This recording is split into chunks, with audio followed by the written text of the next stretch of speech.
up, ladies and gentlemen? We are live with the hashtag Lunchtime Live Draft presented by Underdog Fantasy, the greatest spot to do best ball drafts, to spend your time doing your weekly drafts. It is phenomenal. And today we are already up and loaded into the Puppy 3. Last I checked, there was 93% filled, meaning that there's only 7% left for people to be able to jump into. So make sure you go and check out Underdog Fantasy right here.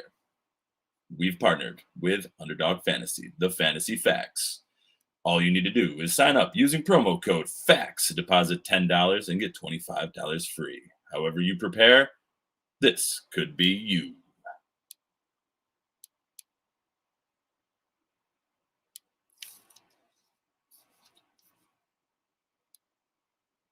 Underdog Fantasy. All right, ladies and gentlemen, we are cooking right now live, and the draft is already underway. We are in the Puppy 3. That is a season-long draft. It is 12 teams out there, 0.5 PPR.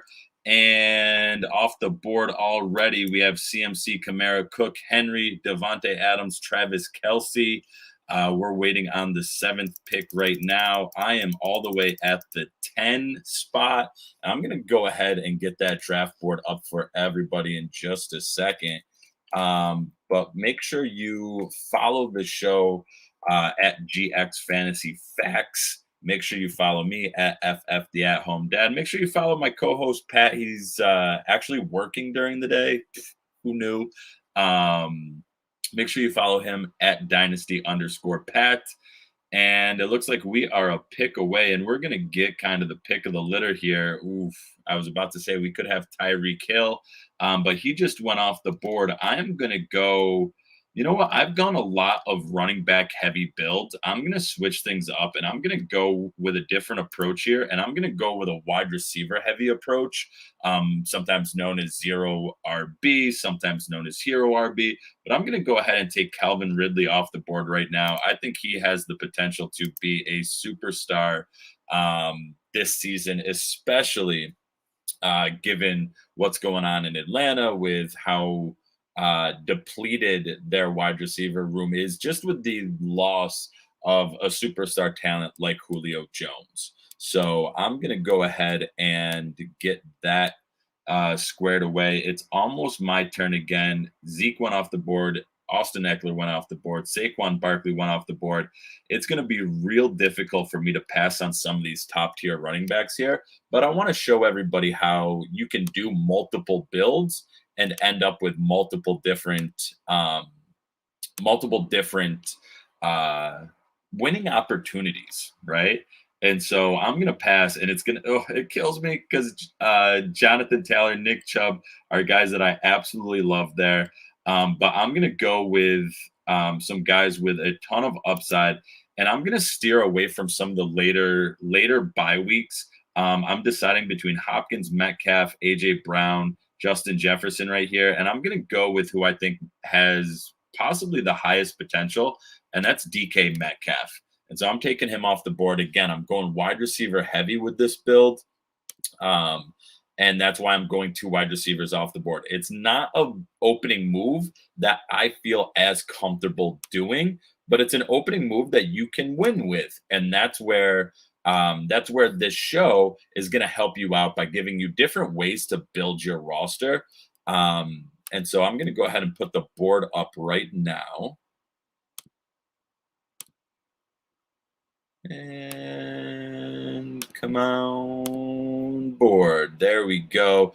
There's the draft board. You can see me and the 5th spot team is also going with this wide receiver heavy build.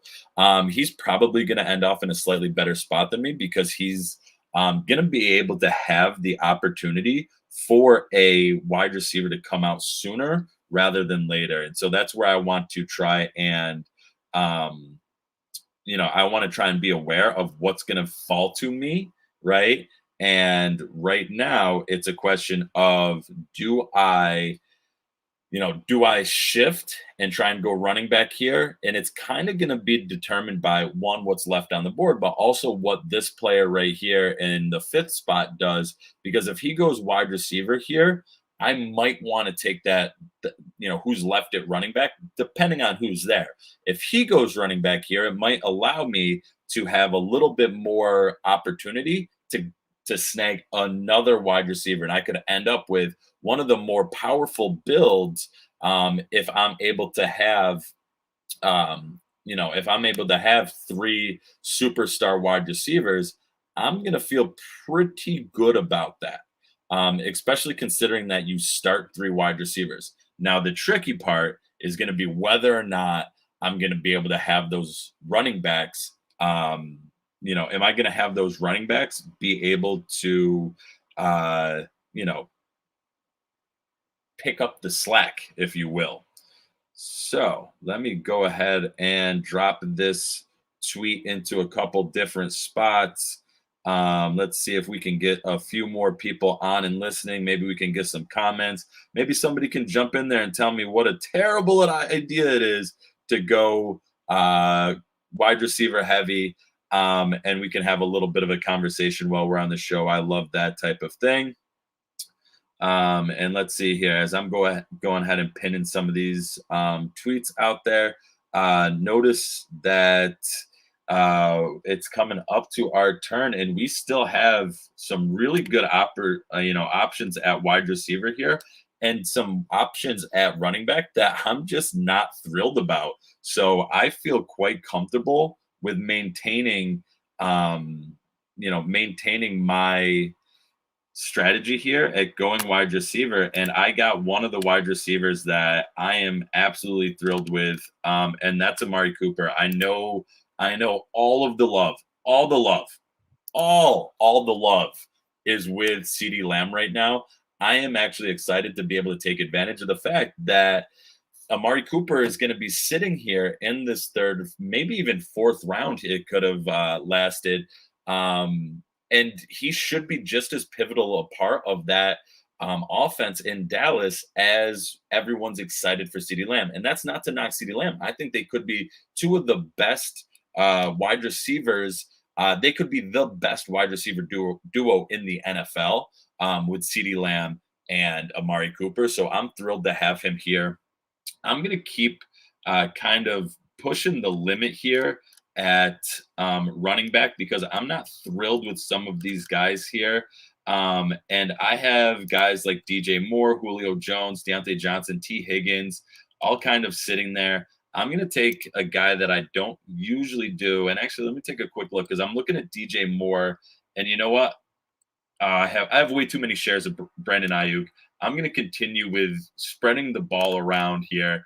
I am going to go ahead and take DJ Moore. I paused for a second because the puppy is a tournament. Having those later round buys can actually hurt in the long run. All right. Just because of how things get whittled down, you really want to try and avoid some of those guys with the week 14 buys. If that's the one deciding factor, I'm not saying like cross out everybody with a week 14 buy. That's not a smart way to play the game. But if you have a choice between 2 guys you absolutely love, one has a week 14 buy and one has a week 6 buy, I'd lean on the week 6 buy because I love both of those guys.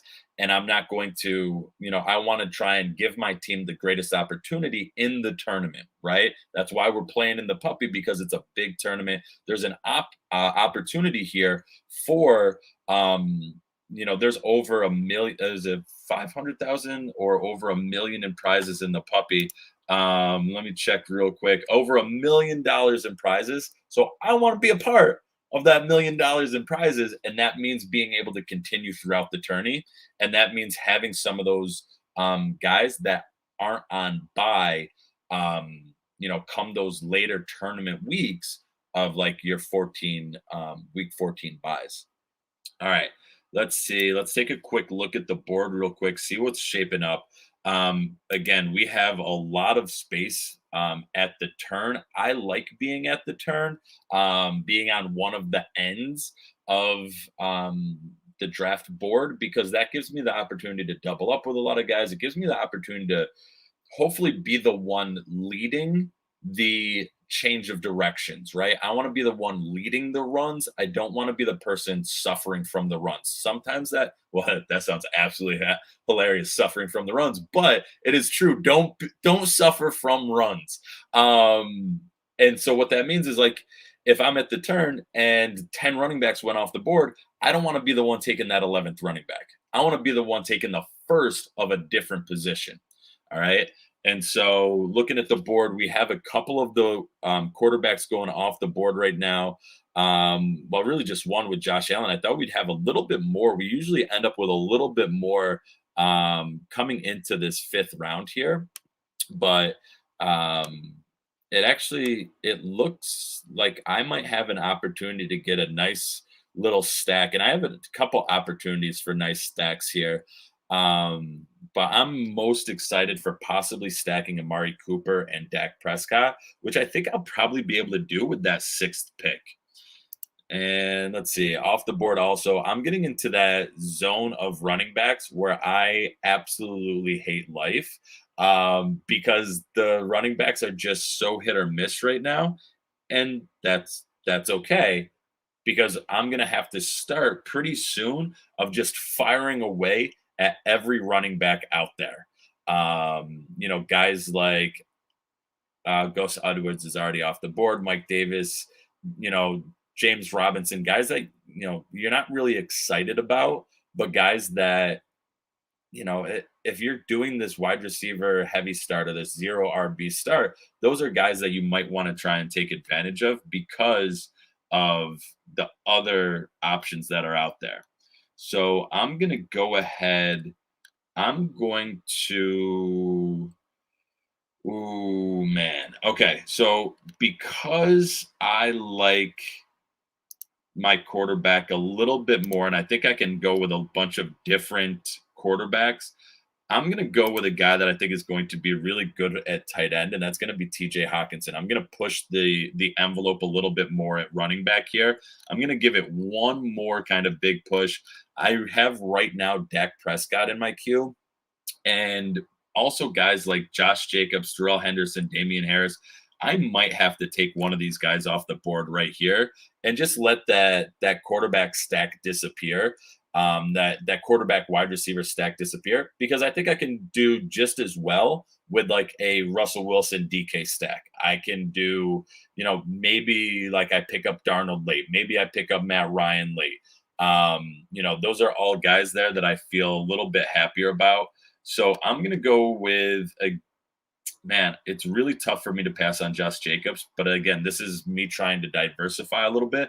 I'm going to go instead with Darrell Henderson here. And part of the reason why is I think he was going to eat into Cam Akers' workload a lot more than people wanted to admit that he was going to eat into their workload. And I also think that he's going to be just fine on his own. So I'm going to go ahead and scoop up Darrell Henderson here. He's my first running back off the board. Now, again, this is a different type of opening than I would typically do. But again, I want to show that there's different ways to open the game. I think when we talk about opening strategies for drafts, I feel like we should be doing a lot more thinking like in terms of chess. In chess, there's opening moves that people will do. There's a bunch of different opening moves. Queen's Gambit, which was a great Netflix show, was named after one of those opening moves. There are so many different ways to open a chess game, and all of them can be effective. Not all of them are as effective as others.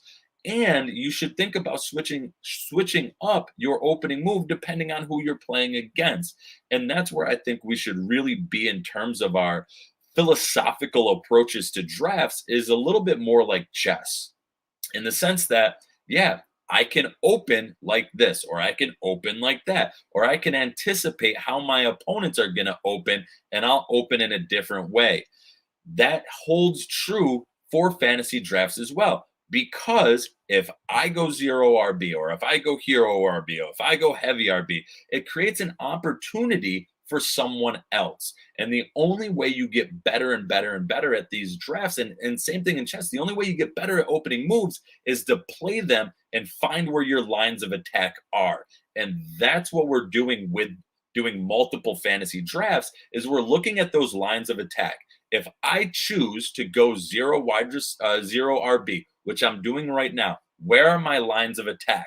I need to know where I'm going to be weak and where I'm going to be strong. Same thing with chess. If I start with a queen's gambit, I'm turning over a pawn already and I'm weakening my start, but I'm doing it with the hope and the promise that I know where the next set of lines of attack are, so that I can take advantage later on. And the same holds true for every different approach. And that's why I try not to, thump the table for, oh, you need to go running back heavy. You need to go wide receiver heavy. You need to go zero wide receiver. Oh, that's not technically zero wide receiver because you took a running back. I try to avoid any of those arguments because, one, I don't think they're helpful to the game of fantasy football. And I don't think it's a helpful idea to really be narrowing yourself down to just one approach.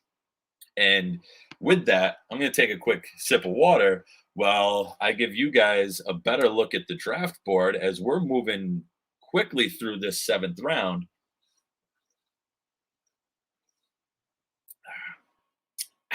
Delicious. We're moving quickly through the 6th and 7th round. And you'll notice now you have people. I still like some of these wide receivers in the 6th round. I actually probably like some of these wide receivers in the 6th round a little bit better than I like Darrell Henderson, right? I like Chanel. I like Antonio Brown. I really like Son. I think he's going to be really good. I like Corey Davis. I like Debo. I like Ayuk a little bit better, but I like him as well.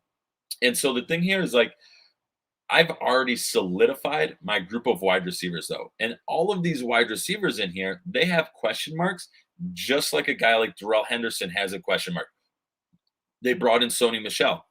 I don't fear that, but somebody else might. Somebody else, on the on the coaching staff of the Rams may think, wow, we really got a steal by getting Sony Michel. And that could end up really hurting me with Darrell Henderson. I don't see that being the case, but it could be. So I am one pick away. I just had Russell Wilson gifted to me. So before I go ahead and make that selection, because I do want to take this here, because now we're getting into that range of quarterbacks where your top options are kind of off the board. Your middle options, there's still some really good opportunities here. And I don't want to be left in a tournament like this without having a quarterback that I feel can put up, top 5 weekly options. So I'm going to go ahead, scoop up Russell Wilson here. I now have my team pretty much solidified, minus my my second running back, who I'm looking at guys right now, like Raheem Mostert, like Chase Edmonds. I'm not as big on AJ Dillon. I'll probably go in a different direction.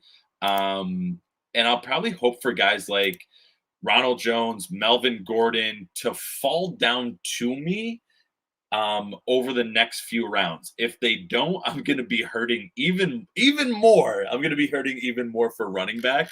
But again, it's understanding your lines of attack, right? I knew jumping off, my line of attack here would be scooping up running backs. I want to try and snag as many of these running backs because I went so heavy at wide receiver. I might not take another wide receiver right now. I might not take another wide receiver for another like 4 or 5 rounds, because I'm just going to try and pound all of these running backs. And I'm going to go with Mostert off the board here first. Yes, there's questions in San Francisco. Yes, there's an opportunity for Trey Sermon to pop off. Yes, there's plenty of options there. But if there's one thing that Kyle Shanahan has shown us over the years, except for 1 year with Carlos Hyde. Don't tell anybody. Carlos Hyde is on my queue for much later on in this draft. But Kyle Shanahan has showed us that he likes to spread the wealth in terms of running back touches. So regardless, though, of that shared wealth of touches, there's still plenty of opportunities for running backs to really pop off. And that's all that I'm looking for. I don't need right now a consistent like 10, 11, 12 points a week.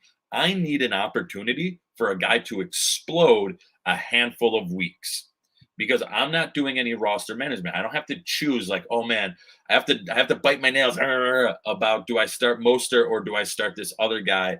I don't have to do any of that. I don't have to predict who's going to be the starting running back for San Francisco. All I need to do right now is go. I want a ticket to the show. Doesn't matter what's going to happen, but I just want a ticket to the show. And I know the show's going to be good. It may be my guy as the lead actor. It may not be my guy as the lead actor this time, but I just want a ticket to the show. And so that's why I'm going to, choose a guy like Raheem Mostert over a guy like Chase Edmonds, who just went off the board.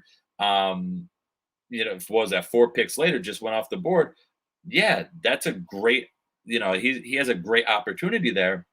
But again, there's going to be question marks there. I'm going to wait for a guy like James Conner, who I think has that same potential to pop. He's shown it historically, has the potential to pop. Do I like James Conner as much in redraft leagues? Not really, because I don't want to have to choose the time to be able to start him, right? And so part of picking your best ball drafts here, part of it is saying like, okay, these are the guys that I need certain points out of. These are the guys that I don't care when they pop off. I just hope that they pop off at some point versus a redraft league where you're trying to decide, all right, I need at least 10 points this week. And I don't care who I get it from. And now I need to figure out, well, if Raheem Mostert has a little bit of an injury, do I not play him and start this other guy that I feel may be a little bit safer? You don't have to worry about safety as much in a best ball draft. All right, let's see what we got coming off the board. So Sony Michel came off the board. Chase Edmonds came off the board. I think that's pretty high for Sony Michel, but this is also coming from a guy that, being drafted on a team where they went Kamara, Javonte Williams, and Sony Michel. They're in almost as difficult a spot at running back as I am. And that's because I don't think Javonte Williams is going to be good for the first half of the season. So, this second seed is going to have to really come out of the gate and try and, hit some big name running backs the same way that I'm looking to hit some big name running backs, the same way that this the number 5 spot here, they went really wide receiver heavy. So they're going to be really trying to pin some late round running backs.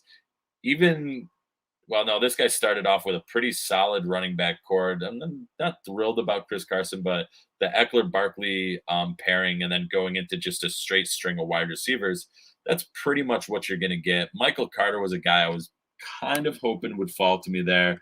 Little upset that he didn't get all the way down to me.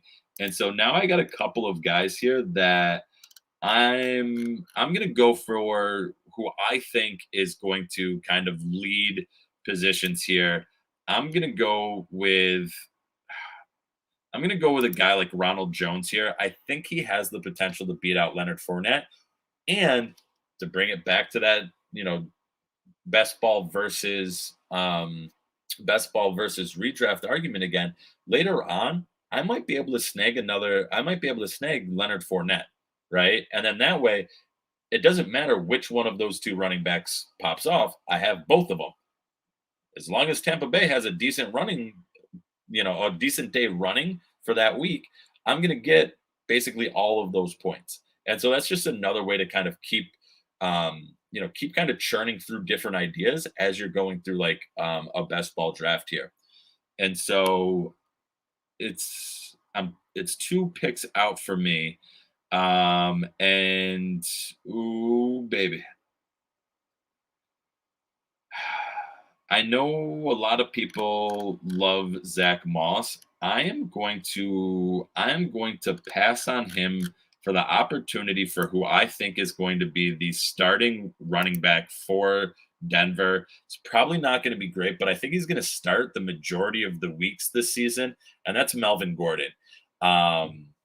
So again, not thrilled about that. I'd much rather have again, for me, I prefer an opening strategy where I go a little bit more in running backs than wide receiver. But again, my opening strategy here, I have locked up 4 wide receivers that I think are going to be phenomenal for me. Now I'm taking shots at running back. I already have my quarterback. I already have my tight end.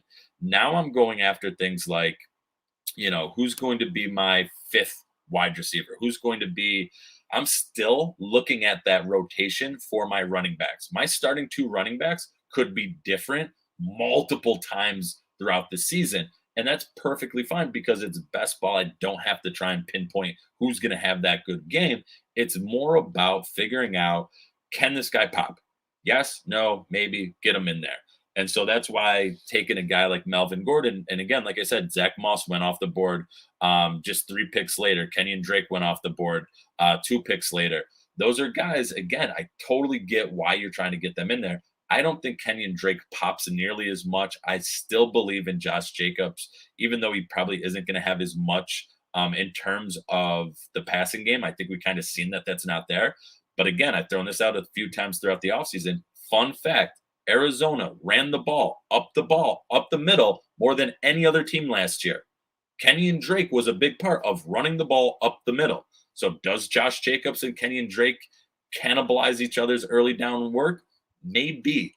Does Kenyon Drake kind of go back to being a pass catching back, which probably makes more sense? But then does that mean that we don't trust Cliff Kingsbury's offense as much because he took a pass catching option like Kenyon Drake and turned him into an up the gut type of runner? Maybe. Things still need to shake out here. I'm usually more in the realm of it's probably something in the middle. It's probably a little bit of both. It's probably, Cliff Kingsbury isn't, the greatest coach of the next 2 decades. That's probably not going to happen, right?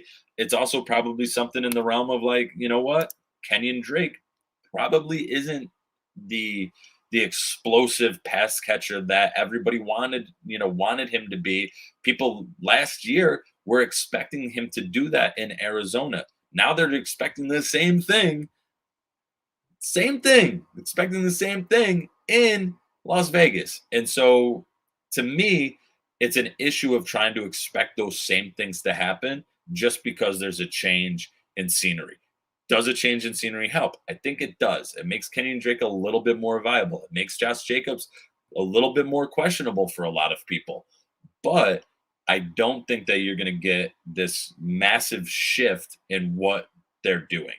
And plus, Las Vegas is one of those teams where it's like, I just can't put my finger yet on where they're going to be offensively. And part of that is not really trusting Gruden, despite the 10-year, $100 million contract that he got. All right, so we're coming back up 2 picks away. The 2 teams in front of me have already gone with a bunch of running backs, so I'm pretty safe with running backs that I want here. And I'm on the board. I am going to actually do exactly what I mentioned. I'm going to double up on these Tampa Bay running backs. It is something that I know has become a bit of a hot topic debate, doubling up in the same offense for running backs. But it's a situation here where, for me, it's, do I make the choice to go with like a Tony Pollard, who's only going to get significant work if there's an injury, or do I go with like a Nyheim Hines, Ramondre Stevenson? And actually, Ramondre Stevenson was just the very next guy off the board. All of these guys need something else to happen in order for them to be worthwhile options. And so that's why I'm perfectly fine with letting these guys kind of pass through, because I don't need to take, I'd rather take a shot at a guy like Fournette, who they're already saying is going to be a definitive timeshare, and maybe better if there's some kind of injury there. All right, so now I'm up again, and I'm going to go with, I have right now J.D. McKissick and Nyheim Hines in my batch. I like them both a lot, and I mentioned this earlier on. Nyheim Hines, Week 14 bye, J.D. McKissic, Week 9 bye. I really, really, really like both of those running backs. However, I'm going to go with the guy that has a Week 9 bye versus a Week 14 bye because in the tournament, that Week 14 is going to cause me some issues. So I take J.D. McKissic off the board. I'm going to, and then Paris Campbell went right after. I was at least hoping for him to get a little bit further away, so I didn't feel so bad about passing on him. He's another late round guy that I'm pretty excited about. Paris Campbell going off right after me. Now I'm at the point in the draft, though, where I'm going to start just taking shots. I'm less concerned about positions as I am right now concerned about who's going to give me potential week winning capabilities. All right. And so that is, this could be wide receiver. This could be tight end. I'm not excited really about tight end, but maybe who knows what happens.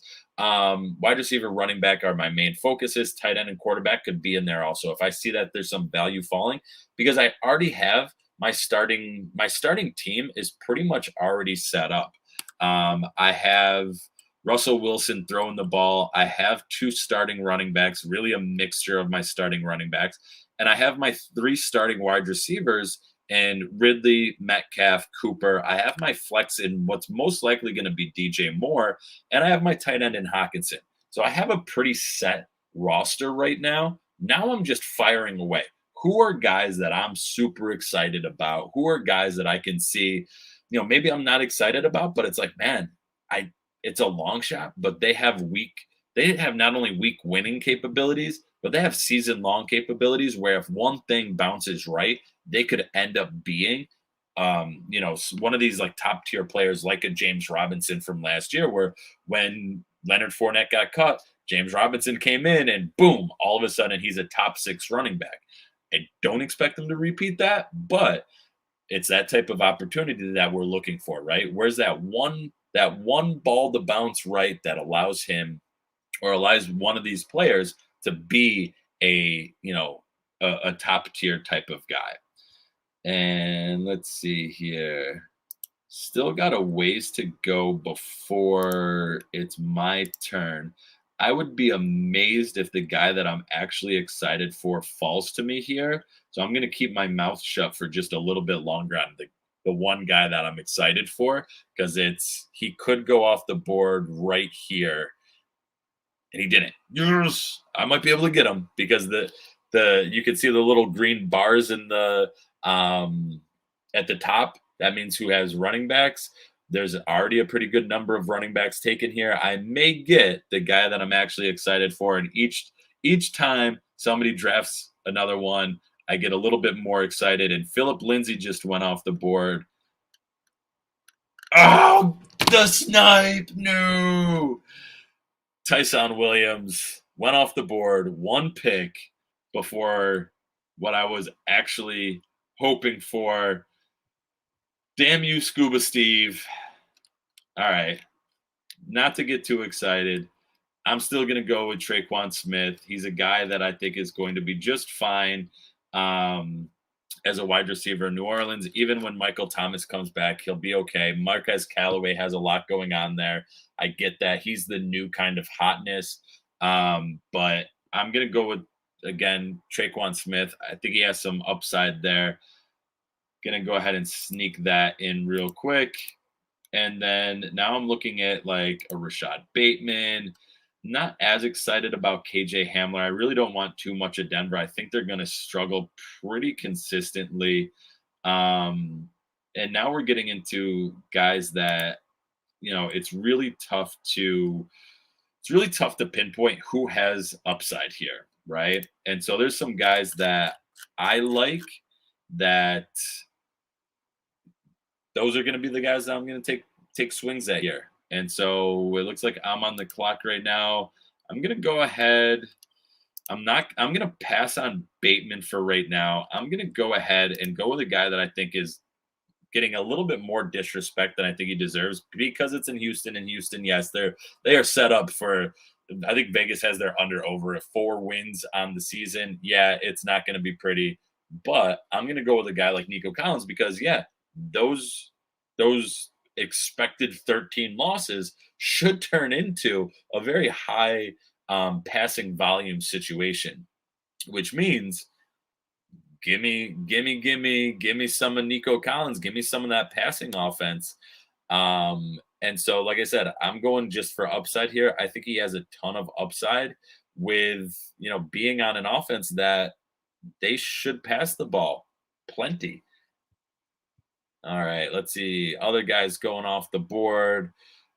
Christian Kirk, KJ Hamler went right before me. I'm still just upset about the Tyson Williams pick right before me. It was a great pick. He's a guy that, again, Baltimore and San Francisco have a lot of the same type of things going on. They're very run heavy teams, and pretty much anybody who gets in has some capability to run the ball. Look at it. Was it last year or the year before?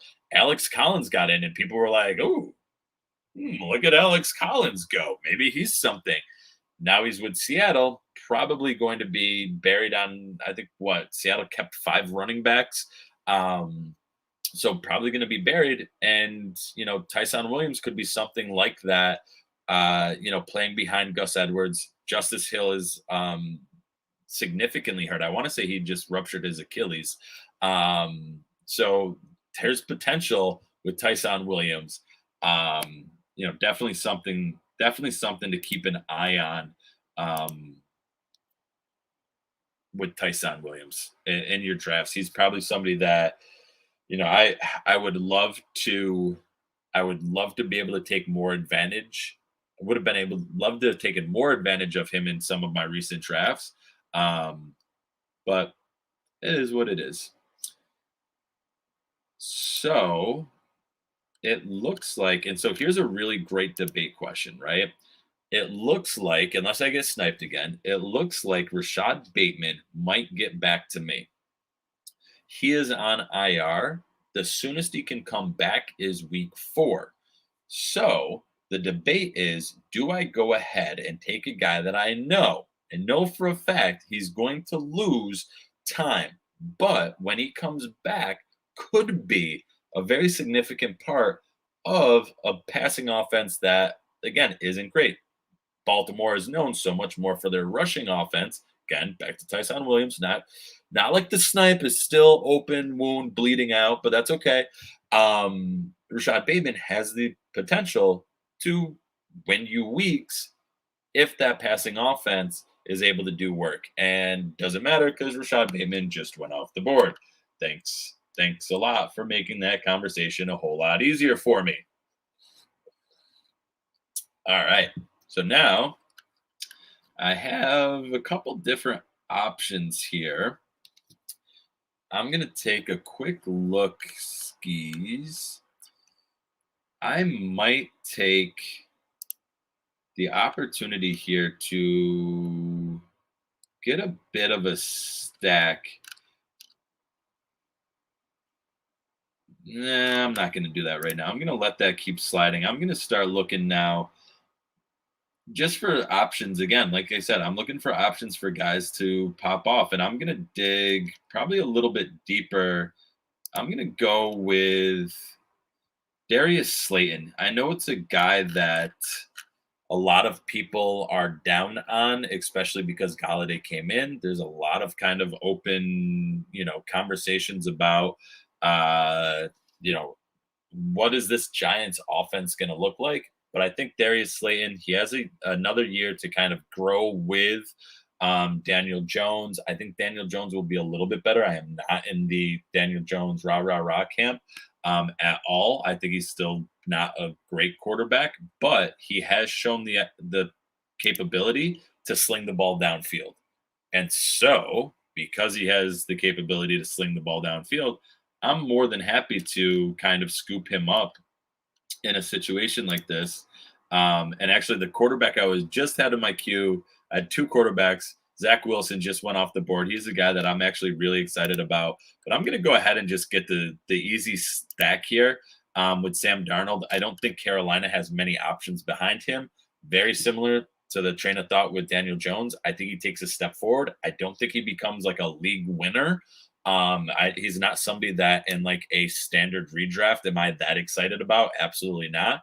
But he's a guy that I think can come in and give you solid production. He's a guy that if there's a week where Russell Wilson has, and Russell Wilson does this occasionally, has just a bum week, and you're like, what happened? Hopefully that's a week where Sam Darnold kind of comes in and is able to go, whoop, here we go. Here's a nice, easy, safe set of points, right? And I think you could get that out of Sam Darnold. You're probably not going to get very many like 30-point games out of Sam Darnold, but can you get a pretty consistent, 15 to 20 points out of Sam Darnold? I think you can, especially given the fact that his receivers, he has a decent core of wide receivers in Carolina, led by one of my earlier picks, DJ Moore. So I am excited to have that opportunity.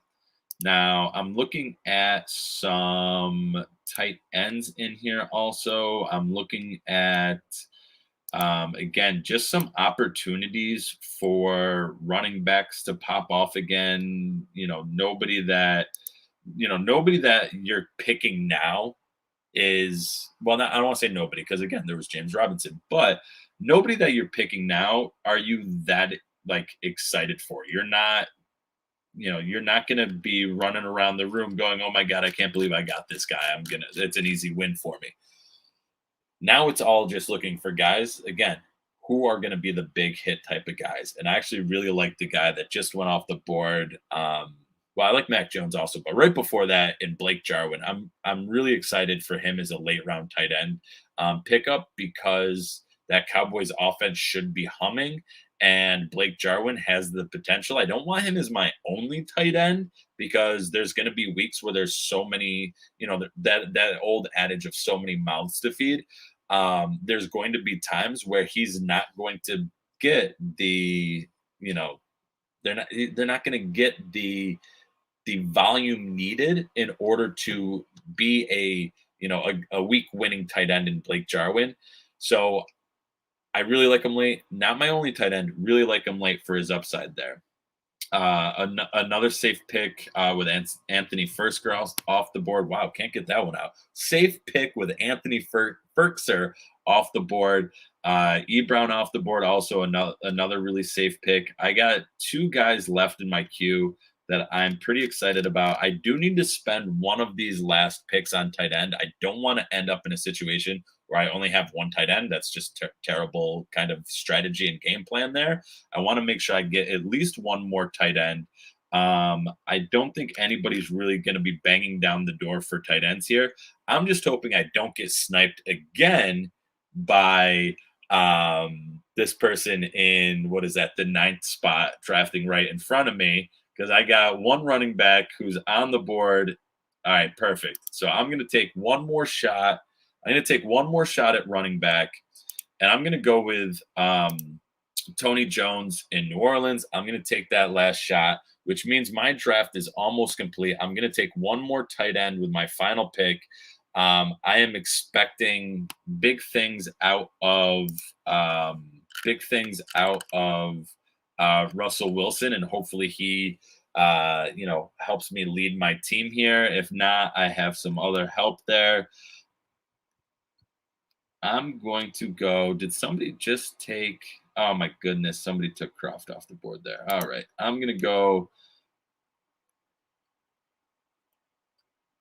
with Adam Troutman. The couple of weeks that he should be out, I'm expecting Hawkinson to be able to be kind of that number one guy.